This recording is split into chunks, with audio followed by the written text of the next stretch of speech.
한상환의 시사야.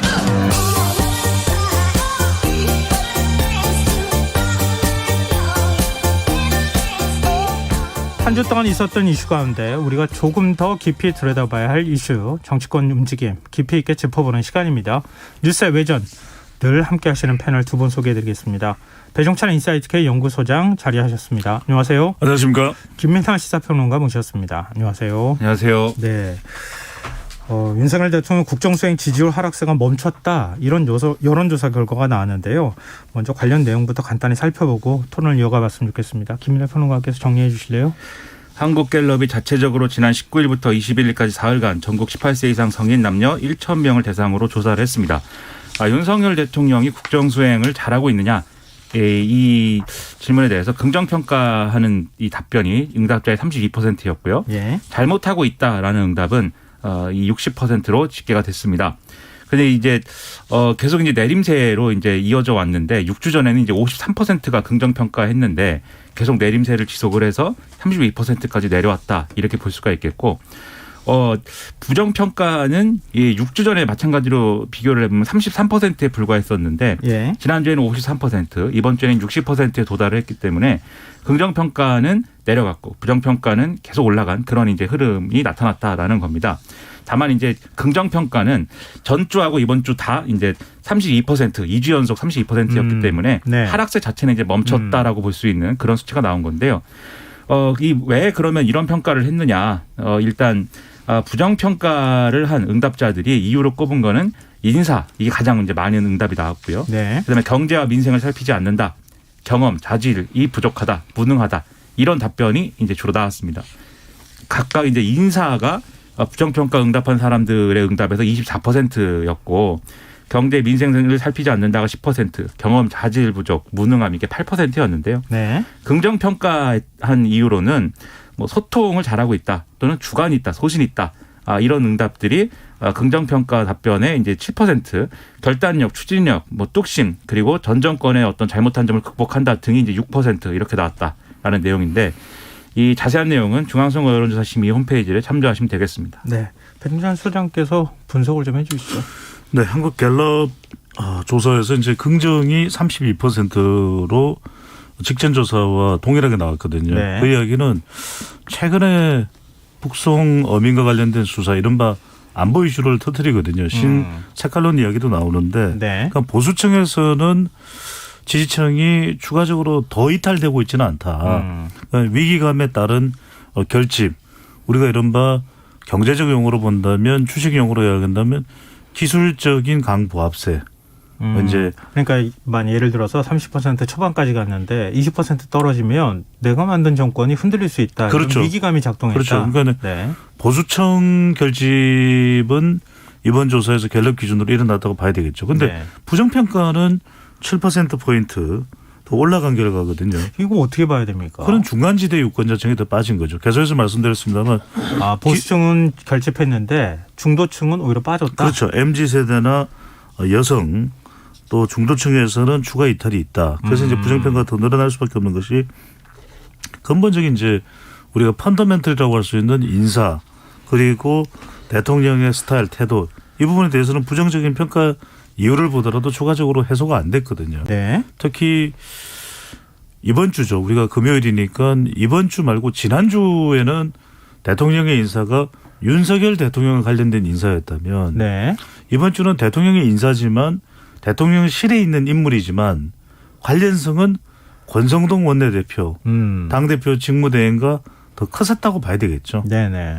그러니까 뭐 공무원 시험 합격은 에듀 땡이 아니라 권성동 이야기가 지금 뭐 유행어처럼 밈처럼 퍼지고 있는 건데. 그런 게 있어요? 그렇죠. 네. 모른 척 하시는 못 건가요? 들어보셨어요? 두 분이 갑자기 이렇게 저한테 물어보시니까. 메소드 연기인가요? 뉴스에 그렇게 많이 나왔는데. 아니, 역시 그렇군요. 대한민국 최고의 진행자죠. 예, 김정환. 역시 감탄하고 있습니다. 자, 그래서 무슨 말씀을 드리냐면, 네. 국민들도 또 지지층들도 쓴소리를 하든지 조언을 하는 것은 대통령의 지지율이 올라가야 국정 운영이 제대로 된다라는 이 부분을 이제 강조하기 위한 것이거든요. 그렇다면 경제나 미래 쪽으로 가야 된다. 그러니까 이 지난 정권에 대한 수사, 또 지난 정권에 대한 비판은 뭐 효과가 있을지 없을지는 모르겠지만 있다 하더라도 네. 제한적이다라고 봐야 되겠죠. 근데 뭐 여러 가지 원인이 있을 수 있겠지만 일단 리스크 관리에 들어간 측면도 있지 않을까 하는 생각도 그럼요. 들거든요. 네. 예를 들면 윤석열 대통령 출근길 약식회견 모습이 조금 좀 달라졌어요. 이전에는 신중해졌죠. 예, 네. 그러니까 답변하는 시간 자체가 굉장히 짧아지기도 했고요. 그리고 메시지 길이도 굉장히 짧아졌고요. 또 김건희 여사 모습이 지금 언론에 거의 노출되지 않고 있는 측면도 있거든요. 그러니까 이런 게 리스크 관리 들어갔고 또 아까 말씀하셨던 것처럼 안보 이슈가 작동하면서 지지층이 결집했다.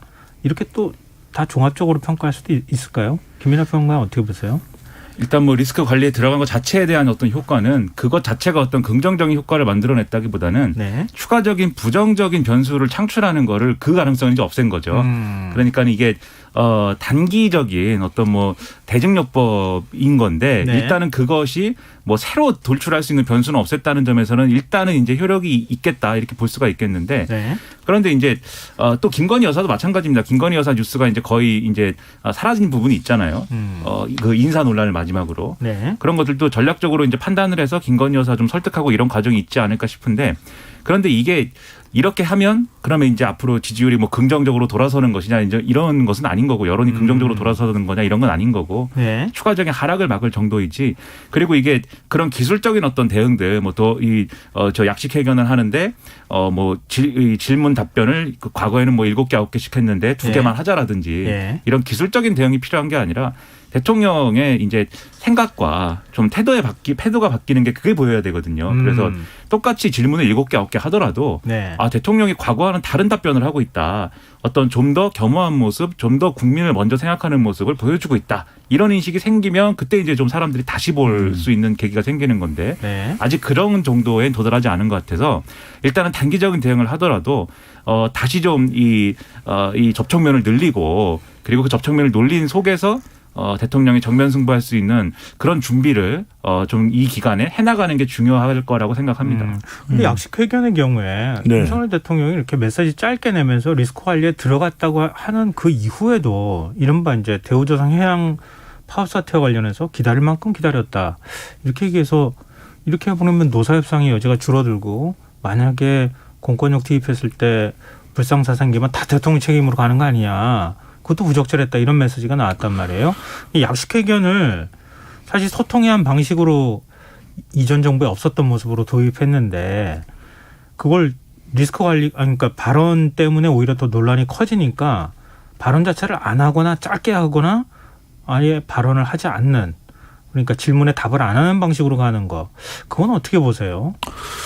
근본적인 지우책이 안 된다는 이야기인 거죠. 그러니까 지금 대통령의 지지율이 반등하기 위해서는 우리 시간을 통해서도 여러 차례 강조를 했습니다. 그런데 뭐 정작 그것을 적용하기는 어려울 수도 있겠죠. 하지만 더 중요한 것은 무엇이 더 효과적인지를 더 이제 절실하게 인식을 하고 그리고 태도를 바꾸는 것이 가장 우선적이라고 봐야 되겠죠. 이제 국민들은 도어스태핑에 대해서 질문 답변을 줄이고 또 스타 장관이 나와야 된다 이런 임기응변식 처방을 이제 바라는 게 아닌 거죠. 그러니까 대통령의 지지율이 뭐 보수 지지층에서도 이제 TK, PK 60대 70대 이상에서도 이탈하는 것은 네. 기대하는 부분들이 분명히 두 가지는 있을 겁니다. 그러니까 강성 지지층에서는 왜 좀 더 단호하게 안 하느냐, 더 정권 교체했던 그 의미를 되살려서 문재인 정권에 대한 정부에 대한 더 수사를 하라 이런 요구가 있을지도 모르겠죠. 네네. 하지만 더 많은 국민들이 원하고 다수가 원하는 것은 결국 현 정부가 어떤 좀 시스템적이고 또 체계적이고 그래서 현재에 쌓여 있는 그런 경제나 갈등, 노동계의 갈등 문제를 해결할 수 있을까 이 부분에 대한 요구거든요. 그래서 저는 짧게 정리를 해드리면 이 거제 사태와 관련해서도 어떤 시스템이지? 그러니까 단호한 대응 말고 이런 사회적 갈등 요인이 생겼을 때 어떻게 협의를 하고 중재를 하고 또 해결책을 마련하는 그 모습을 보기를 원하는 것이겠죠. 근데 그 부분은 이제 부연을 하자면은 네. 저의 개인의 어떤 지향으로 보면은 대통령의 그 발언 굉장히 부적절하죠. 네. 기다릴 만큼 기다렸다라고 얘기를 해서 사실상의 이제 전체 정부와 공권력과 그 다음에 이제 대우조선 해양에 대응 지침을 준 것처럼 돼버렸잖아요. 네네. 결과적으로 1cm도 양보를 안 하는 그림이 됐지 않습니까 지금. 협상이 뭐 타결이 됐지만. 네네. 그런데 이제 이걸 해석하고 해설을 하는 그 차원에서 좀 말씀을 드리면 윤석열 대통령이 이전에 전 정부 탓하는 거하고 네네. 이 기다릴 만큼 기다렸다. 즉 이 강경 대응을 기정사실화하는 거하고 이게 갖는 정치적 효과는 좀 다를 거예요. 무슨 얘기냐면 보수층이 갖고 있는 고정적인 어떤 그러한 이제 이 생각이랄까 이념이랄까 이런 게 있습니다. 그게 이제 노조에 대해서는 정말 이것은 여지를 두지 말고 법과 원칙에 따라서 강경 대응을 해야 돼. 이거는 공통적으로 약간 가지고 있는 그런 정서고. 특히 민주노총에 대한 반감이 그렇죠. 크죠. 예. 그리고 보수 언론도 여기에 대해서는 뭐 앞뒤 안 가리고 예. 이건 정말 그렇게 해야 된다라고 막 얘기하는 그런 흐름이 있거든요. 반면 전 정부에서는 민변이 도배하지 않았습니까? 이렇게 얘기하는 거는 네. 보수층 내에서도 저건 아니지라고 하는 그런 흐름이 있었어요. 그러니까 요건 좀 다른 것인데 근데 예. 저는 여기서 한 번 더 나아가서 생각을 해보면 결국은 보수층만 안고 가는 그런 그림이 될 수도 있는 거니까 좀 개선됐다 하더라도 이게 예. 개선된 결과라고 하더라도 그걸로는 또 제대로 승부할 수 없다. 윤석열 대통령은 국민 통합적이고 모두에게 도움이 되는 방식의 이런 메시지를 정리하면서 가는 그런 방법을 찾아야 된다라고 생각합니다. 네. 굉장히 중요한 점을 지적해 주셨는데요. 지금 그런 것들이 지지율 하락을 막을 수는 있어도 지지율을 끌어올리지는 못할 것이다. 이제 아까 말씀하셨던 맥락하고 같이 연결되는 것 같은데요. 그렇죠. 예. 이른바 뭐 정치 구단으로 불리는 박지원 전 국정원장이 네. 참모진 개편이 필요하다. 이런 의견을 냈어요. 어떻게 보세요? 이 의견에 대해서는? 가장 좋은 방법은 지지율을 더 끌어올릴 수 있는 방법은 결국 중도층을 흡수해야 되고 심지어는 윤석열 대통령에게 투표하지 않았던 사람들까지 마음을 돌리려면 대통령이 변하는 게 제일 좋죠. 우리가 근본적인 원인은 대통령에게 있는데 네. 대통령을 바꿀 수 없기 때문에 참모진 이야기를 하는 것이거든요. 그러니까 가장 큰 폭으로 지금의 국정 운영 지표를 반전시킬 수 있는 것은 첫 번째는 대통령의 변신이고요.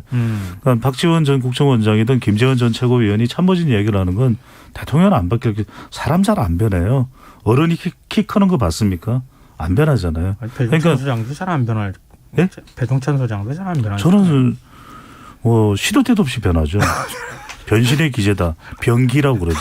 근데 이제 여기서 중요한 것은 결국 우리가 대통령이 맞는 건 아니거든요. 그래서 네. 우리가 무조건 대통령은 다 할 수 있다고 판단하는 것도 무리라고 봅니다. 그럼 참모진 중에서도 저는 참모진 몇몇이라도 좀 제 기능을 할 수 있다면 특히 뭐 홍보 쪽이나 아니면 국민 소통이나 네네. 또는 뭔가 대통령의 이 정책 과제의 우선순위를 잘 뽑아낼 수 있는 그런 기능이라도 저는 좀 빨리 강하게 작동시킨다면 적어도 중도층의 일부인 뭐 청년세대 정책도 오늘 이제 대통령 발언이 있었지 않습니까? 뭐 네네. 병영을 개선하겠다.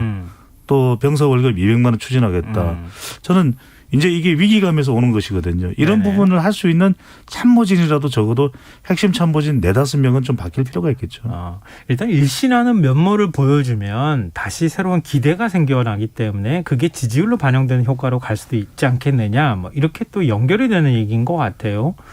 그러니까 대통령이 뭐 완전히 바뀌길 기대하는 건 좀 너무 무리한 거 아닌가 또 싶은데요. 물론 스타일을 바꾸는 거는 대통령의 노력에 따라서 뭐 어느 정도 바뀌는 측면이 있겠지만 이렇게 참모진을 개편함으로써 나타날 수 있는 긍정적인 효과 김민하 평론가 또 있다고 보세요?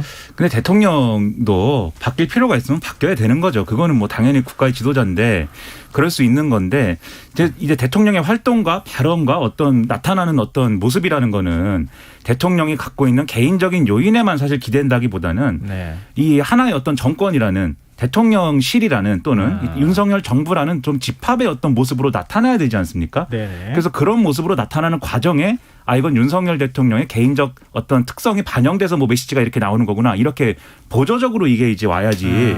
지금 다종한 어떤 평가를 보면은 윤석열 대통령의 그런 개인적 성향이 그냥 윤석열 정부의 어떤 정체성처럼 지금 돼버린 거잖아요. 네네. 그러니까 이거를 다시 바로잡고 제대로 된 시스템을 만들기 위해서는 참모들이 역할을 해야 되고 대통령실이 똑바로 제대로 굴러가야 되는 건데 지금 누가 봐도 제대로 안 굴러가는 것 같거든요. 뭐 인사 논란 이런 네네. 것만 열어가지고 그렇기 때문에 참모를 일신하는 게 대통령이 뭐 개인적인 성향은 안 바뀌더라도 대통령으로 이 표출되는 어떤 그런 이제 정권의 모습은 바뀌기를 기대하는 그런 목소리가 있다고 봅니다. 이게 대통령의 모습이 이 정책이나 아니면 참모들을 통해서 이렇게 자연스럽게 배어들어서 나와줘야 되는데 그렇죠. 대통령이 네. 전면에 나서서 모든 걸 지금 다 받아버리는 현상이 나타나니까 리스크가 더 커지는 쪽으로 연결될 수밖에 없지 않겠느냐. 이런 말씀해 주셨는데요. 뭐 지금 이제 결국은 지금 최근에 민생과 관련되는 정책들 발표하는 거나 이런 것들로 보면은 바뀌려고 하는 모습은 보이는 것 같아서 이게 여론에 어떤 영향을 미칠지는 저희가 또 추후에 계속 분석을 좀 해보도록 하고요. 네. 오늘 윤 대통령이 출근길에 광복절 특사에 관한 언급을 했어요. 미래지향적으로 가면서도 국민 정서를 신중히 감안하겠다. 예, 어떤 의미의 발언이라고 해석을 하면 좋을까요? 저는 여론은 그렇게 좋지 않고 또 여론상으로 좋은 대상자도 있습니다. 그렇지만 결과적으로는 사면은 하겠다라는 의미가 이제 미래지향적이라고 봐야 되겠죠. 사면은 하겠다. 이명박 그렇죠. 전 대통령 사면하겠다. 사면하겠다. 네. 미래지향적인 게 아니고 과거지향적이거나 현재를 고소한다 그러면은 대통령이 사면 이야기에 대해서 답변조차 안 했겠죠. 네. 또 하나는 국민 정서를 신중히 감안하겠다라는 부분은 그만큼 이제 발언에서 국민 여론도 살피는 대통령의 발언 신중함이 좀 담겨 있고 또 하나는 이제 김경수 전 지사와 관련된 내용도 포함이 돼 있다고 봅니다. 그래서 김경수 전 지사는 가석방 얘기가 나오지 그러니까요. 않았어요? 그래서 저는 이게 김경수 전 지사를 보수 대통령 지지층의 기준에서 볼 때는 사면을 바라지 않겠죠. 그러다 보면 그래도 통합이라는 것을 강조하기 위해서는 여론상으로도 그렇고 김경수 전 지사의 가석방까지 포함해서 물론 이건 대통령의 결정과는 다른 차원일 수도 있습니다만 저는 가석방도 그런 의미를 담고 있을 수도 있다고 보고요. 예. 그러니까 이명박 전 대통령 사면과 관련해서는 여론은 안 좋습니다. 그렇지만 지금 현재 윤석열 정부의 대통령실도 그렇고 정부 인사들도 그렇고 MB 출신 인사들이 상당 부분 있기 때문에 내부의 목소리와 요구가 있을 것이다라고 보고요. 그리고 또 하나는 이제 이재용 삼성전자 부회장과 관련된 부분은 여론상으로도 찬성이 상당히 높거든요. 그래서 이거는 경반반 경제를 강조하고 또 워낙 뭐 반도체 기성전 반도체잖아요. 그래서 뭔가 좀 여론을 반전시키는데 이재용 부회장의 사면 카드는 작동할 것으로 그렇게 판단하고 결정을 할 걸로 보입니다. 근데 보통 이제 대통령 특사가 있으면은 사면 복권이 동시에 이루어지는 경우가 대부분이었는데 이번에는 뭐 예를 들면 이재용 부회장의 경우에는 이미 뭐 형기가 다 끝나버려서 가석방 상태에서 그래서 지금 복권을 따로 해줘야 되는 이런 상황이다. 그렇죠. 김경수 전 지사의 경우에는 지금 사면 복권까지 가기에는 복권까지 가면 다시 또 출마하는 거 아니냐. 그러니까 가석방해 주는 게 맞다. 이렇게 딱 각각의 경우에 이명박 전 대통령은 뭐 특사까지 다 하는 거고요. 이제 선거에 출마할 수 있는 피선거권이 일정 기간 상실되거든요. 그러니까요. 그거는 뭐 죄를 사해주는 방식 그리고 복권해주는 거하고는 다른 개념이니까 그냥 잠시 풀어주는 거니까 그러니까 이제 가석방 얘기가 나오는 것 같고요. 이렇게 지금 언론을 통해서 군불대기가 이루어지고 있는 것 아니냐 이런 시선에 대해서는 어떻게 보세요? 뭐 그런 측면이 있겠죠. 그러니까 군불대기라고 말씀하셨는데 좀 뭐랄까 여론의 사전의 어떤 흐름이나 이런 것들을 좀 감지하기 위해서 정보가 흘러나오는 거 아니냐 이렇게 볼 여지가 충분히 있죠. 과거 같으면 이제 이런 보도 나오면 다 그렇게 이제 해석을 했거든요. 예. 근데 이제 김경수 지사 가석방 뭐 이런 거는 사실 가석방하고 사면은 말씀하셨듯이 완전히 다른 트랙인 것이고 그렇죠. 가석방이 되면은 그건 그냥 가석방이 되는 거고 나중에 사면 복권 얘기는 다시 다뤄야 되는 거죠. 그거는. 그렇죠. 그래서 그 가능성 뭐 나중에 판단해볼 문제라고 보는데 저는 지금 김경수 지사 그러니까 지난해에도 사실 권성동 원내대표가 이거 선도적으로 막 얘기를 해서 얘기가 뭐 커지긴 했지만 지난해가 아니라 대통령 당선 후에 그렇죠. 대통령 올해죠. 당선 후에 네. 그 사실 인수위 시절에서 그때 그 얘기가 나왔던 거죠. 근데 이제 지난해 문재인 정권 때에도 그때 이제 이명박 전 대통령 사면하면은 김경수 지사까지 끼워 넣기 하기 위해서 이 전직 대통령 사면을 하는 거다 막 이런 얘기 했었잖아요. 그랬다가 다시 이번에 또 얘기했던 거죠. 그렇죠. 네네. 그게 자꾸 얘기가 이제 커졌는데 근데 저는 김경수 지사에 대한 사면 자체는 논의하기가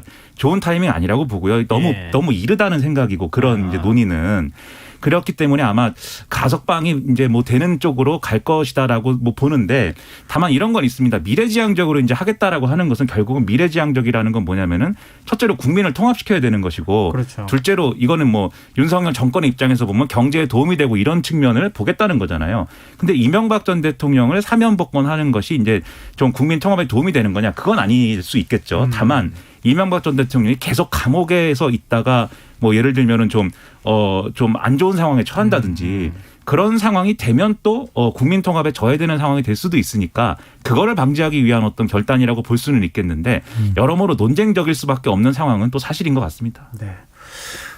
사실 뭐 오롯이 대통령 결정할 할 몫이니까요. 사면은 그렇죠. 네, 네. 사면 같은 경우는 좀 그렇기 때문에 뭐라고 그렇게 단정적으로 얘기할 수는 없는 상황인 것 같고 네. 과연 통합이라고 하는 의미를 부여한다면 어느 정도 폭으로 특별 사면이 이루어질 것이냐, 가석방이 이루어질 것이냐 이 범위가 조금 관심거리가 될 수 있을 것 같아요. 예를 들면 박지원 전 원장의 경우에는 정경심 교수도 뭐 사면해줘야 되는 거 아니냐, 뭐 이런 제안도 했던데. 그렇게는 안 할 걸로 보입니다. 예. 예. 정보를 취득하셨나요? 어디서? 아니 그게 그러니까요. 아니라 제가 얘기 꺼내자마자 이렇게 안 될 것 같다고 딱 얘기하시니까. 그렇게까지의 통합의 범위를 생각한다면 굳이 지금 문재인 정부나 정권에 대해서 정조준을 할 이유가 없을 테고 네네. 정경심 교수 그리고 조국 전 장관과 관련된 부분은 상당히 별개로, 왜냐하면 한동훈 장관도 그 이야기를 했습니다. 본인도 수사에 적극적이었다. 그렇기 때문에 조국 전 장관 부부에 대해서 사면과 같은 관용이 빠른 시간 내에 내려질 것으로는 보이진 않습니다. 김민하 평론가도 그렇게 그런 이제 일단 정경심 전 교수 이 자체가 예를 들면 정치인 출신이라거나 뭐 그런 것이 아니고 첫 번째로 예. 두 번째로 이제 그런 혐의나 지금 재판받고 있는 이 재판 이 결과가 나온 그러한 어떤 내용이나 그런 걸 보면은 이 빨리 사면을 결단해야 되는 뭐 그런 정치적인 내용이나 이런 것도 아닌 거잖아요. 그 나중에 이제 좀 시간이 지나고 나서 뭐 좀 고려해 볼 수 있는 그런 문제일 수도 있겠지만 다른 비슷한 혐의를 갖고 있는 여러 사람들과 함께 고민해 볼 수 있는 문제일 수는 있겠지만 이번에 이렇게 좀 뜨거운 감자가 돼 있는 상황을 명분이 별로 없는 상태에서 굳이 결단하지는 않을 걸로 좀 봅니다. 네, 특히 이제 지지율상으로 또 그럴 겁니다. 왜냐하면은 정경심 교수를 사면했을 때 얻을 수 있는 지지율의 효과보다는 사면을 했을 때, 예. 사면을 내렸을 때 지지층들이 대거 윤석열 대통령 지지층들이 대거 이탈할 가능성이 있거든요. 네. 그럼 그 부분을 봐서라도 정경심 교수에 대한 사면은 아예 논의조차 하지 않을 가능성이 높습니다. 알겠습니다. 좀 박 전 원장의 얘기를 일단 옮겨서 의견을 여쭤보고 이 통합의 이미지하고 이게 부합이 되는지를 한번 물어보려고 그랬는데 단칼에 그냥 아니라고 해버리니까 알겠습니다. 그런 쪽으로 아마 가지 않을까 두 분이 얘기하시니까 그런 생각이 드네요. 자, 배 소장님이 얘기했으니까 그게 맞겠죠. 네. 왜 또 한 저도 번을 빼고 모릅니다. 그래요? 자, 지금 여러분께서 KBS 라디오 김성환의 시사회를 듣고 계십니다. 뉴스의 외전 김민하 시사평론가, 배종찬 인사이트K 연구소장 두 분 패널과 함께하고 있습니다. 자, 이제 국회로 좀 시선을 돌려보죠. 21대 국회 후반기 원구성 협상 오늘 타결이 됐어요. 지금 과방위원장과 행안위원장 자리 누가 차지하느냐 이게 가장 큰 쟁점이었던 것 같은데 민주당과 국민의힘이 또 엇갈리게 각각 1년씩 네. 위원장 자리를 가져가는 것으로 이렇게 좀 정리가 된 모양새예요. 네. 지금 원구성 협상 타결 소식 어떻게 분석하세요? 전 첫 번째로 양쪽을 다 모두 까게 하는 것은 분석에서 가급적이면은 시도하지 않으려고 하는데 이 경우에는 할 수밖에 없을 것 같아요. 뭐 더불어민주당도 저는 국회가 공전을 한 많은 책임이 있고 국민의힘도 네. 마찬가지고 우리 시간을 통해서 김성환 앵커께서도 기억하실 거예요. 저는 다 받아라. 사개특위도 그렇고 국회는 다 받고 문 열고 문 연 상태에서 항상 국민을 위해서 현안들 논의한다. 그래서 제가 행안위 가방이 다 받아라 그랬잖아요. 네네. 받아서 두 개가 쟁점이면 하나씩 나누면 되지 않냐. 그 이야기를 우리 시간을 통해서도 말씀드렸는데 말 그대로 저는 너무 찌질하다. 결국은 정치 혐오가 일어날 수밖에 없다. 그러니까 대통령 지지율과는 별개로 예. 지금 더불어민주당도 반사이익을 얻으면서 올라간 지지율이거든요. 예. 더불어민주당 내부도 특별한 경쟁력을 발휘한 건 없지 않습니까? 국민의힘은 벌써 뭐 이준석 사태 때부터 거의 이건 뭐 집권 여당의 꼴이 말이 아니다. 이런 이야기가 나오고 있는데 네. 저는 정말 이런 찌질한 모습 더 이상 보여서는 안 될 겁니다. 예. 김민하 평론가 어떻게 보세요? 1년 후에 또 싸우는 거 아닌지 모르겠어요. 1년 후에. 그때도 뭐 언제 약속했냐 뭐 이러면서 우리가 그렇죠. 계속하겠다 그럴까 봐요. 그때 약속한 이유는 이런 것 때문이었는데 그걸 어기지 않았느냐 이러면서 뭐 싸우고. 그러니까 이게 양당이 이렇게 1년을 기한으로 해가지고 서로 이렇게 바꾸기로 하는 합의는 저는 옛날에 그런 적이 있는지는 잘 기억이 안 납니다. 있었어요. 있긴 있었으니까. 예. 이게 같은 당에서는 이런 일이 있어가지고 그게 많이 빈축을 샀었는데 같은 당 안에서 해가지고. 근데 이렇게 해야만 하는 이유를 국민들에게 설명할 수 있었으면 좋겠어요. 왜냐하면 예를 들면 과방위에 관해서는 이거를 지금의 여당이 가져가면은 방송 장악을 할 것이다. 막 이런 이유로 이제 민주당이 반대를 했었는데 네. 그럼 1년 후에는 그러면 뭐 그러한 일이 이제 일어나도 되는 것인지 그러면 민주당 생각이 기존의 주장의 연장선에서 보면은 그리고 또 국민의힘은 또 그런 게 아니다라는 얘기를 해왔는데 이게 1년씩 나눠가지고 이거를 가져가야만 하는 어떤 그러면 절실한 사정이 있었던 것인지 그런 것들이 설명이 잘 됐으면 좋겠는데 잘 설명되는 그런 합의는 아닌 것 같고요. 그리고 결국은 이렇게 할 거면은 왜 17일에 그 합의를 하기로 약속을 했으면 17일에도 가능했을 합의라고 저는 생각을 하는데 그러게요. 그 네. 약속도 안 지키고 20일로 약속해놓고 그것도 안 지키고 뭐하러 이렇게 약속을 계속 안 지켰는지도 조금 저는 좀 의문이 있습니다. 네. 저는 이 말씀은 좀 꼭 드려야 될 것 같아요. 왜냐하면 첫 번째로는 지금 이게 17개 위원장 자리를 가지고 다툼 아니겠습니까? 네. 그렇다면 결국에는 아니 위원장을 어느 당이 가져갔다고 해서 그 상임위가 좌지우지되는 것도 말이 안 되는 일이고 네. 두 번째로는 이게 다 정책적 이해관계지 어디 국민의 민생의 현안 관계가 어디 있습니까? 가방위를 가져가면 또 방송 장악할 거다. 행안위 가져가면 또 경찰국 가지고서 또 갑론을박 할 거다. 그래서 저는 이랬으면 좋겠어요. 우리 국회가 가만히 보면 국회의 내부의 이해관계 관련 있는 것에 대해서는 협의가 참 힘들어요. 그래서 저는 싱가포르식으로 가면 좋겠다. 뭐냐면 세세하게 다 규정을 했으면 좋겠어요. 아예 이게 국회법으로 네. 상임위는 이런 기준에 의해서 배분한다. 기한을 서로 나눌 때는 이런 기준으로 한다. 예, 그렇게 해서 50일 동안 문 닫는 일이 없는 싱가포르식으로 굉장히 세세하게 규정되면 좋을 것 같습니다. 아니면 뭐 미국처럼 과반 이상 의석 가져가면 그냥 다 가져가는 걸로 그렇게 하든지요. 네. 뭐 여러 가지 방식이 있기는 할 것 같아요. 기준을 만들어서. 네.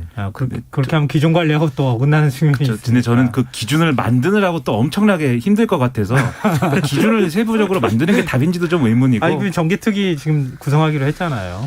아유, 그런 상상만 해도 좀 어지러운 부분들도 있는데 저는 기준을 뭐 세세하게 정하자는 의견의 논리가 일리가 있지만 그것이 바람직한 정치냐는 좀 그것도 저는 의문입니다. 그래서 되도록이면은 각성들을 좀 하여서 제대로 이제 정치적인 합의나 이런 것들이 이루어질 수 있는 정치를 잘 해줬으면 좋겠다라고 평론가 입장에서는 그렇게 얘기를 하고 싶네요. 네, 뒤늦게 출발했으니까 그 국민들의 또 비판과 질타를 많이 받았으니까 오히려 더 국민을 위한 정치를 좀 했으면 좋겠습니다.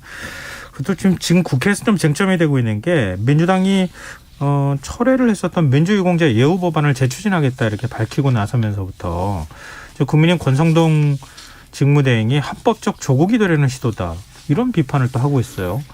이 지금 민주유공자 예우 법안 이거 어떻게 봐야 됩니까? 민주당이 다시 추진하겠다고 하는가? 근데 저는 뭐 이게 그런 취지잖아요. 과거에 이제 민주화 운동 과정에서 예를 들면 여러 가지로 이제 피해를 보거나 이런 분들 중에 다행히도 이제 유공자로 인정을 받아서 어떤 피해 보상이라든가 또는 이제 관련된 어떤 배려라든가 이런 것들을 받은 분들도 있는데 그런데 그런 기준에 이제 들어가지 못하고 고통을 받는 분들도 여전히 있기 때문에 그런 부분들을 좀 보완하기 위해서 이제 필요한 입법이다라고 설명을 하고 있어요. 근데 그러한 목표와 목적에 이제 맞는 것인지는 한번 세부적으로 따져봐야 되겠지만 그거는 뭐 여야의 이 어떤 법안 논의 과정에서 손질을 하고 뭐 이렇게 합의를 주고받고 하면 되는 거 아니겠습니까?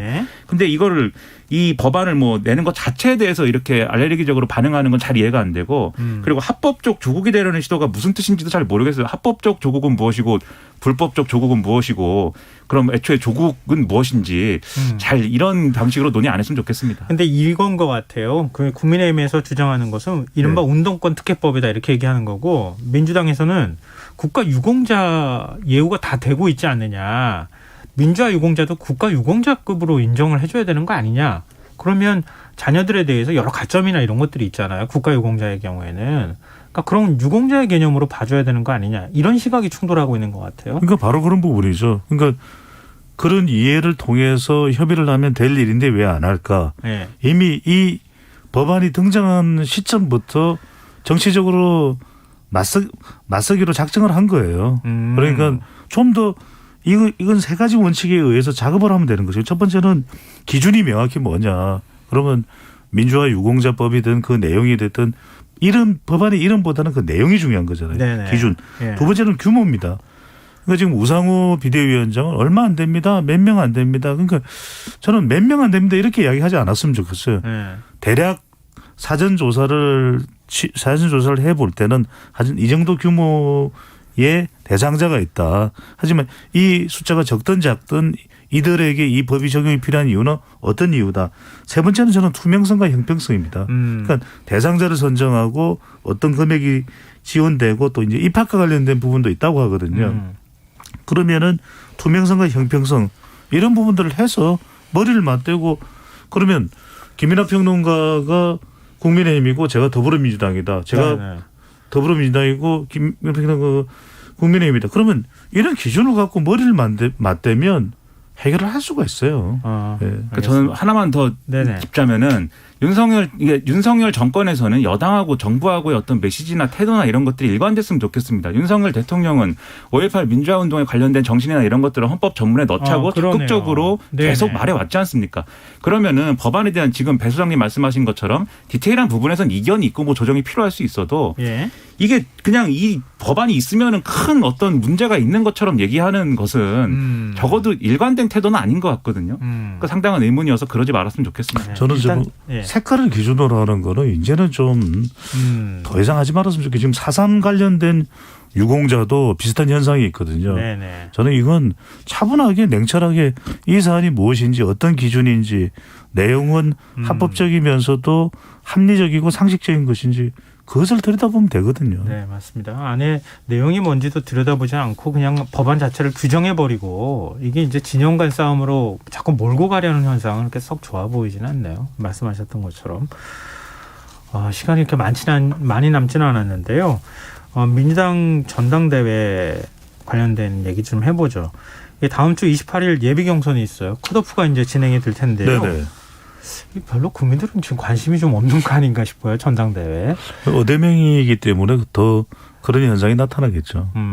지금 여러 97세대 후보들이 단일화 얘기가 또 나오고 있고 이런 상황인데 지금 현재까지 시점에서 민주당 전당대회 분위기 어떻게 평가하시는지 두 분 한 말씀씩 듣고 정리하겠습니다. 네, 뭐 당대표 같은 경우에는 오늘 이제 28일 날 예비 경선이 있고 마찬가지로 최고위원도 마찬가지입니다. 당대표는 지금 3명이 이제 본선에 올라가는데 네. 가장 큰 이번 전당대회의 큰 그림은 어대명입니다. 어차피 대표는 이재명인데 그럼 본선의 대표 후보로 누가 올라갈 것이냐.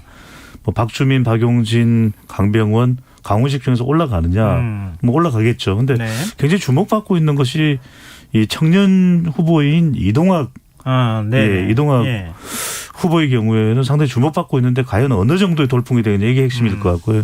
그다음에 지금 최고위원의 경우에는 예비 경선이 8명 이제 컷오프가 그렇죠. 컷오프로 8명으로 추려지는데 대체적으로 지금 당 중앙위원은 500여 명이거든요. 주로 국회의원, 뭐 당협위원장 또 기초단체장 등인데 예. 좀 반명 정서가 있다 그래요. 반 이재명. 너무 이재명. 아니, 조직세는 아무래도 지금 쪽이 그러다 보니까 대체 8명 추려지는 쪽은 현역 의원도 그렇고 좀 반명계가 더 많이 포함되지 않을까라는 전망이 나옵니다. 네, 김민하 평론가.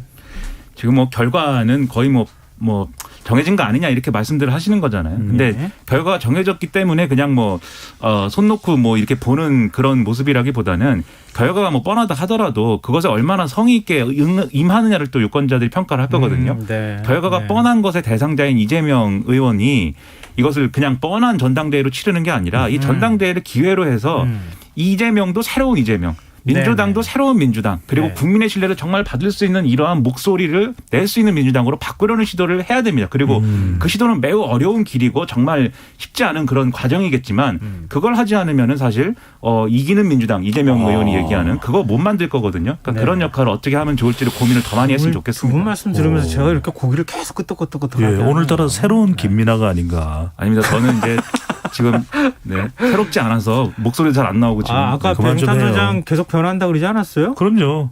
저는 변기라고 하지 않았어요? 네네, 변기. 네. 좀 어감이 좀 그러네요. 그러니까요. 저거 변기 아닙니다. 변귀. 네. 변귀. 네. 두 분 다 변하는. 변하지 않는 귀여움. 네. 짜증나. 이제 여기서 마무리해야겠습니다. 자, 뉴스외죠. 오늘 여기까지 하겠습니다. 지금까지 김민하 시사평론가 배종찬 인사이드 K연구소장 두 분 패널과 함께했습니다. 고맙습니다. 고맙습니다. 감사합니다.